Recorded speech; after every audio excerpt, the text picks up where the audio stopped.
Hey guys, it's Sagar, and in this video, we are going to put the cameras on the iPhone 11 against the ones on the iPhone 15 and see how much of an improvement do we get. If you have been using the iPhone 11 and are looking to upgrade to the iPhone 15 for its cameras, or if you can't decide between the two phones and your decision comes down to the cameras, then you have clicked on the right video.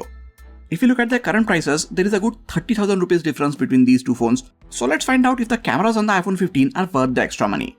Now, while Apple has officially discontinued the iPhone 11, you could still get it at a few online and offline retailers, but please don't take this video as the reason to buy the iPhone 11 over the iPhone 15.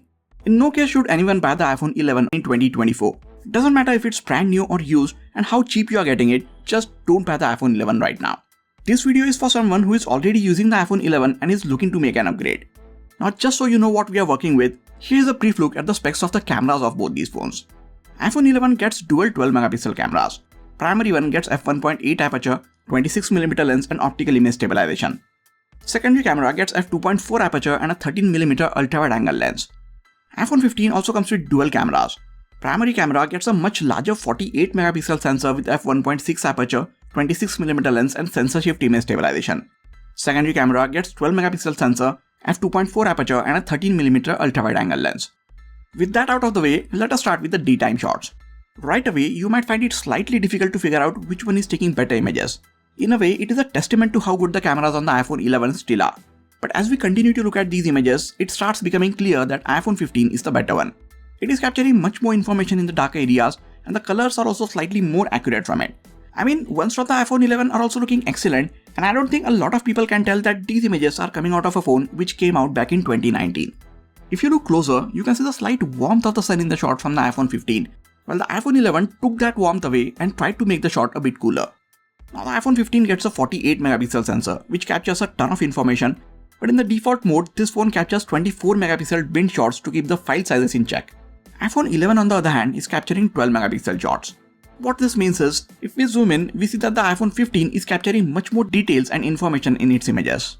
iPhone 15 doesn't only have more megapixels, but the physical size of these pixels is also larger, and that is one of the reasons it is able to capture so much more information. iPhone 11's images also have a lot of noise in some of the parts, while the processing on the iPhone 15 is making sure that its images stay clean of that noise. There is a slight difference in the way both of them capture and show colors. As I said before, iPhone 11 is trying to capture cooler colors while the iPhone 15 is capturing the exact colors of the scene. Up until a year back, the iPhone 11 was capturing a slight green tint in some of the images, but that issue seems to be taken care of with updates. So it is nice to see that Apple is still working on improving the issues that are found on its older devices. It is not like they have given up on them like a lot of the other manufacturers do. The colors from the iPhone 11 are much better and closer to how the scene looked in real life when we are capturing images in evenly lit conditions. It still captures darker shadows, but other than that, I feel its images are looking almost as good as the ones from the iPhone 15. In this shot, the iPhone 11 tried to make the scene a lot warmer, but as you can make out, there was fog and this was a particularly cold morning, so there was no warmth and the actual scene looked exactly how the iPhone 15 has captured it. So while the iPhone 11 is capturing good looking colors, it is not the most accurate at capturing the exact white balance and color temperature in all lighting conditions, whereas the iPhone 15 is extremely consistent at capturing most accurate looking colors. While this is true, some of you might feel that these differences are not that big and maybe you can live with some of these things. But when you look at the HDR shots, you can clearly see how far ahead the iPhone 15 is. These are two shots captured back to back with no change in lighting conditions. I just pointed both the cameras at this scene and took the shot. I did not tap to focus and did not move the brightness slider up or down on any of these phones. And look at how much more light the iPhone 15 managed to get in the shot in the parts which are darker in the shot from the iPhone 11. At the same time, it is not letting the brighter parts of the shot blow out like you can see in the image from the iPhone 11. For a few years since the iPhone 11 and 12, Apple has been really struggling a lot with the HDR mode on their phones. But they finally managed to get it right on the iPhone 15 series. I mean, just look at the difference between these two shots.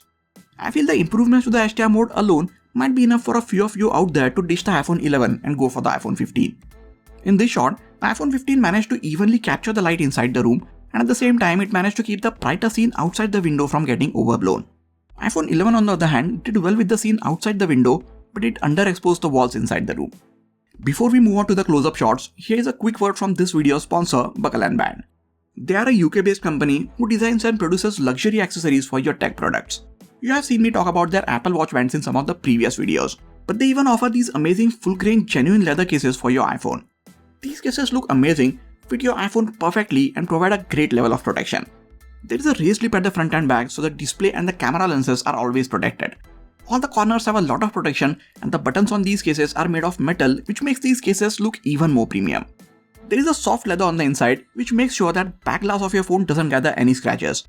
And these cases have MagSafe magnets built in, so you can even use it with any of the MagSafe accessories that you might have. To check out the entire collection of the cases and accessories that they offer, head over to Buckle & Band's website from the link in the description section. I'm sure they have something for everyone. The close-up shots look good from both the phones. The subject closest to the camera or the one that you tap on is in perfect sharp focus, and the background gets a very nice bokeh. Now because the main sensor on the iPhone 15 is much larger and it also has a wider aperture, the background in its images is blurred out a lot more. This is a lot more prominent in this sort of images. In comparison to the shot from the iPhone 11, one from the iPhone 15 looks like a portrait shot, which it is not. One of the disadvantages of having a bigger image sensor is the minimum focusing distance goes up a bit, and if you are too close to your subject, you will see a bit of fringing around some parts of the subject. So when you are trying to take close-up shots with the iPhone 15, just move a few inches away for the close-up shot to look good. Other way to say the same thing is that the minimum focusing distance on the iPhone 11 is slightly better than the one from the iPhone 15. All of the shots that we saw until now were clicked with the main cameras on both these phones. And now here is how the wide lens on both the phones capture the same scene. As the name suggests, the wide lens lets you capture a much wider scene compared to the primary camera.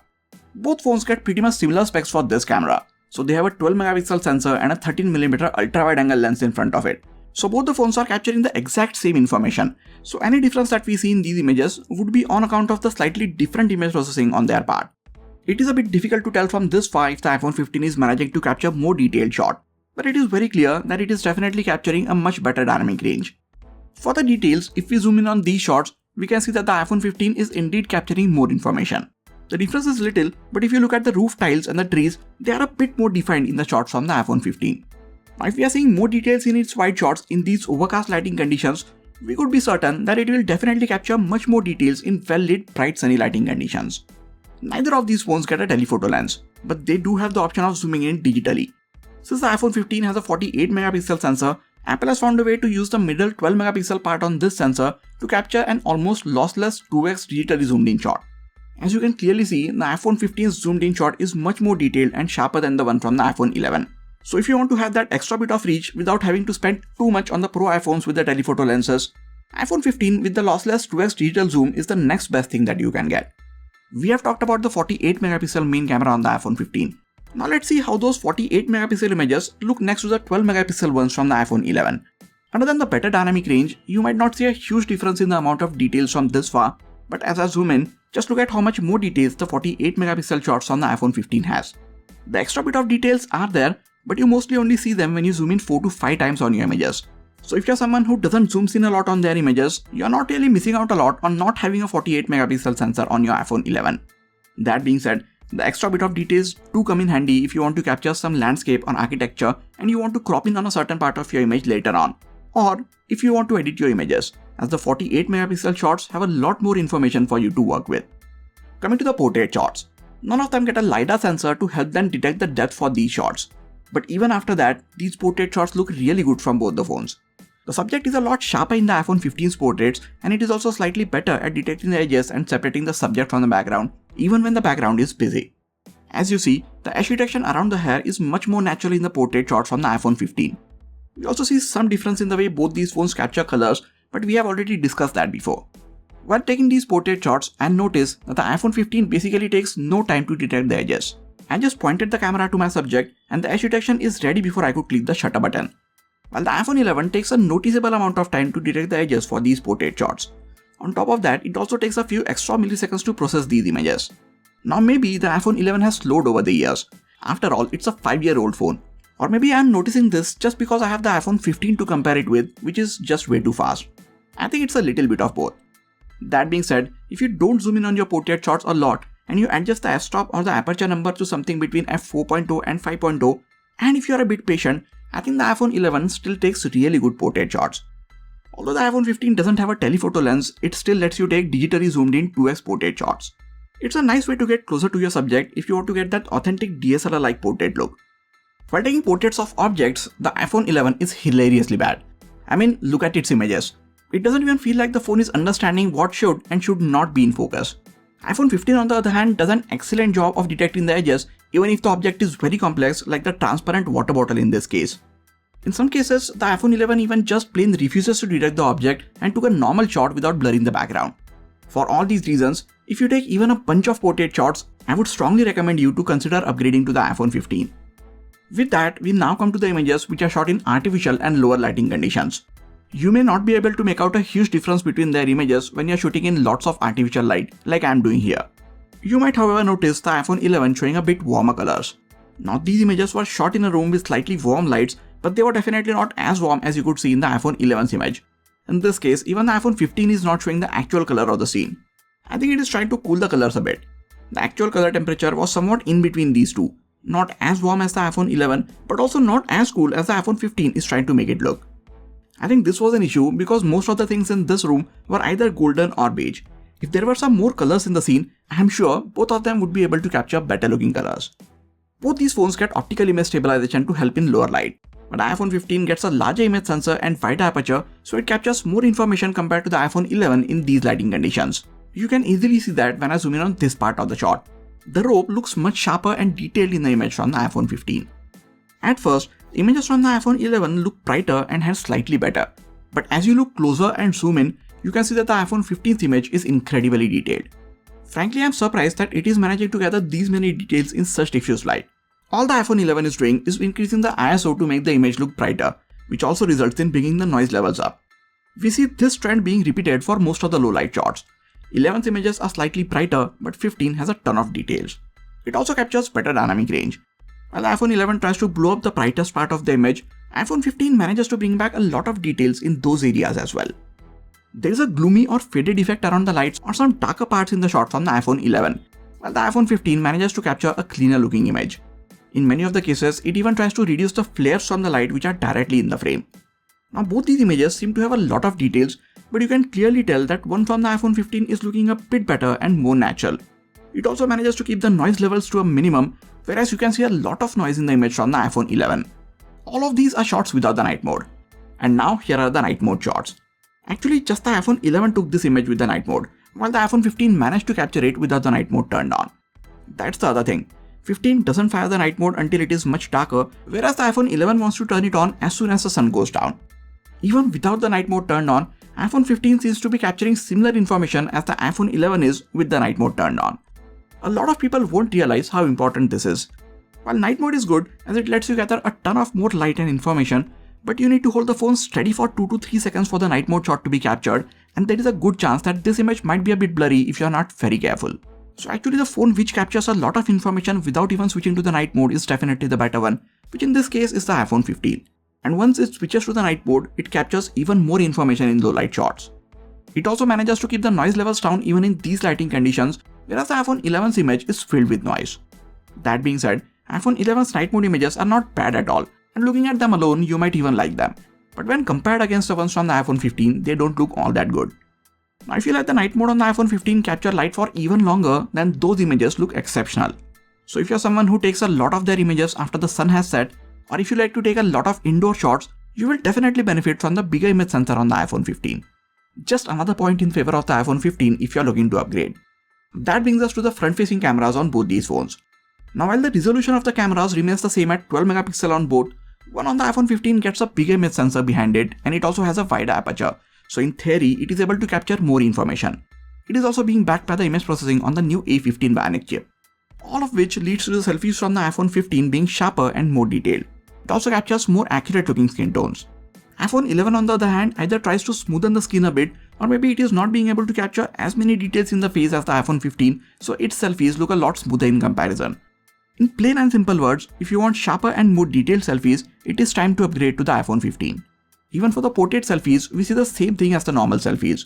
Ones from the iPhone 15 has slightly better colors and sharper subjects, and it is also much better at detecting the edges and accurately separating the subject from the background.